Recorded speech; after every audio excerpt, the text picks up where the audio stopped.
I got another FlipPilot how-to video. This one is how to create an automated follow-up campaign. Now this is a big part of FlipPilot. It's a heart of FlipPilot, and I love it so much because it saves me so much time and it makes my follow-up consistent. Let's go ahead and create a follow-up sequence that I'm going to use for a seller that is not motivated. Okay, they're not motivated at all. You know, I may have gone to see the property, but they just turned out to be, just kicking the tires. That they wanted to see what kind of offers they could get, but they're not in any kind of like hurry. They're not motivated to sell really, and so I'm going to have this kind of spaced out for like a longer period of time so that I don't really piss them off. Because if I'm hitting them with text messages and emails every day, they're just going to get pissed because they just talked to me and told me they were not interested. And so what I'm going to do is go over to follow-ups, and we're going to click the add button up here on the top right, and we're going to create a follow-up sequence here. So the label will be unmotivated seller, and then from name is the email from name. So if we send any emails out of this, I want it to say from me, and the number I'm going to default this to, mainly because I mostly use the website stuff, is the website phone number that I have from my integrated CallRail account in here to send the text messages that come out of this automated follow-up sequence. So I've got my unmotivated seller sequence created here, got 0 steps, 0 records, and no days because we haven't set it up. So let's manage this. And I'm going to go ahead and change this over to using the campaign number. That way, regardless of how that lead came into me and how I assigned the campaign that brought me that lead, the phone number that they likely contacted me through, which will be my campaign phone number, is going to be what's used to then send these automated messages. So likely the message that they contacted me from, they're going to get that phone number, text from that phone number as well. So it's very consistent, and it's not weird that they're getting these messages from these different phone numbers. They might not know that that's you. And so I'm going to use the use campaign number to make sure that those messages come back out to them from the same number they called, okay? So let's go ahead and create the first step. I'm going to go ahead and I'm going to do one that's just kind of a nice thing. It's going to be 1 day later at 1 p.m. And what I'm going to do is have a text go out. And I'm going to have this text say, I'm going to go ahead and choose a variable, and I'm going to say the primary contact first name, just to make it customizable so it doesn't seem automated, okay? That's very important. And that's why we have these short codes in here, so that it doesn't seem like it was just automatically sent. You don't want to do that.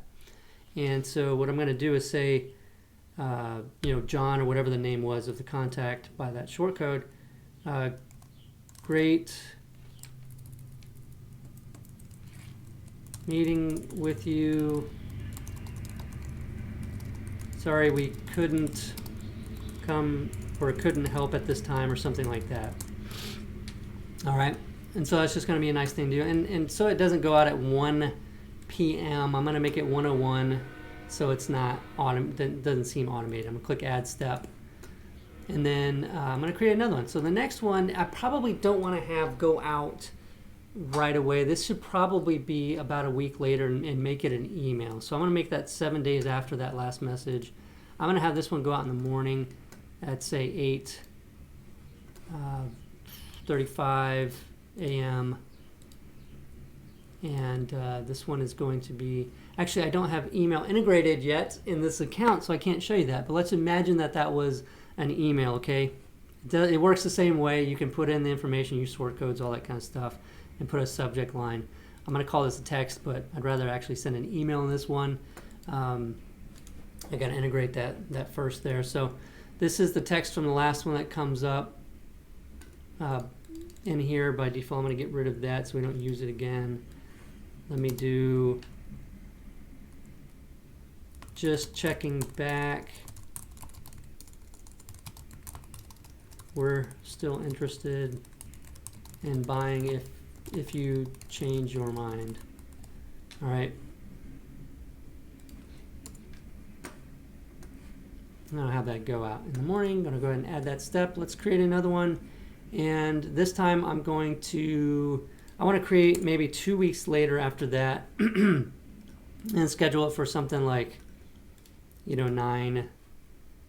we can do 9:30 on this one because we're going to do a scheduled contact for this one.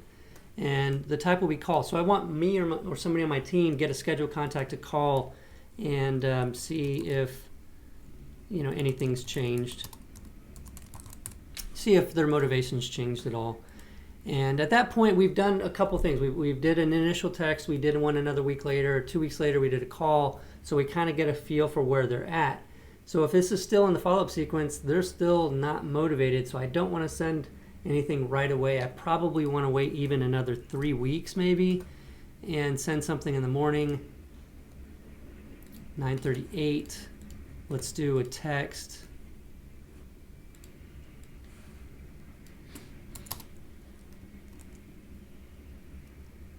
Need to buy another house this month. Thought about you. If interested, let me know. All right.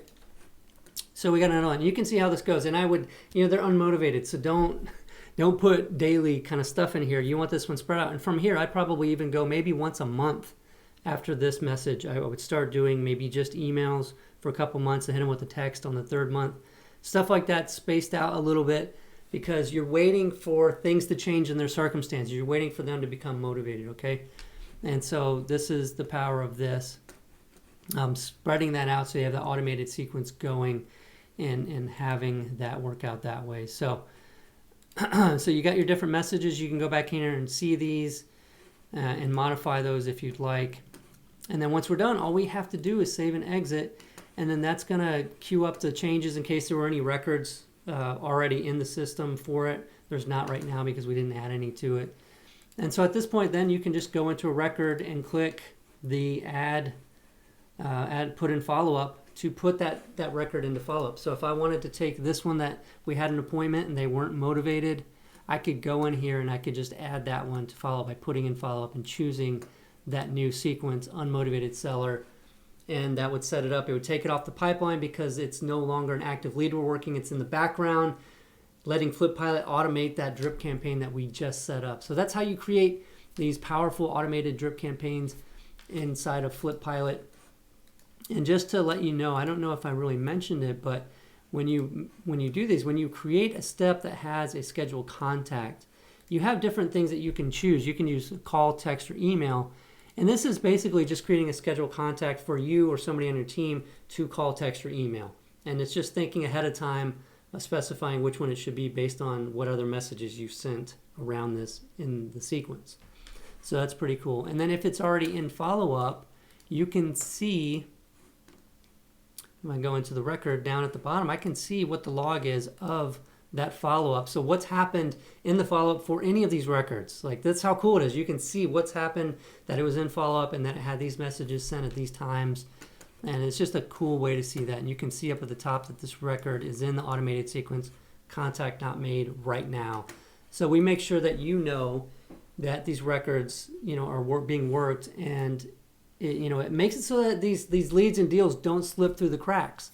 These leads, they won't slip through the cracks because you're either working them in a pipeline or you're putting them in a follow-up in the background. And so that's very cool.